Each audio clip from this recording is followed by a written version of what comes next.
কাবা শরীফের সম্মানিত ইমাম শায়েখ ইয়াসির দাউসিরি আজকে একটা কথা বলেছে, সোশ্যাল মিডিয়ায় ভাইরাল হয়েছে। তিনি বলেছেন, দোয়া করে যদি সকল সমস্যার সমাধান করা যেত তাহলে আল্লাহর রসুল জিহাদের ময়দানে উপনীত হতেন না। কারণ তিনি দোয়া করেই সব কিছু সমাধান করতেন। পৃথিবীতে আল্লাহর নবীর চেয়ে মুস্তাজাবুদ দাওয়া, অর্থাৎ যার দোয়া কবুল হয়, আল্লাহর নবীর চেয়ে মুস্তাজাবুদ দাওয়া এই পৃথিবীতে কেউ নাই। তারপরও তিনি জেহাদের ময়দানে উপনীত হয়েছেন। সশরীরে জেহাদের ময়দানে তিনি উপস্থিত হয়ে আমার বন্ধুগণ, আমার ভাইয়ারা, বাতিলের বিরুদ্ধে, কাফের বেঈমানদের বিরুদ্ধে যুদ্ধ করেছেন।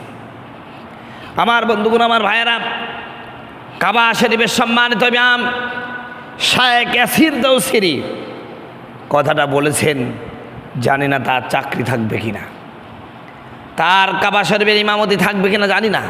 কারণ পৃথিবীতে সবচাইতে নিকৃষ্ট নরা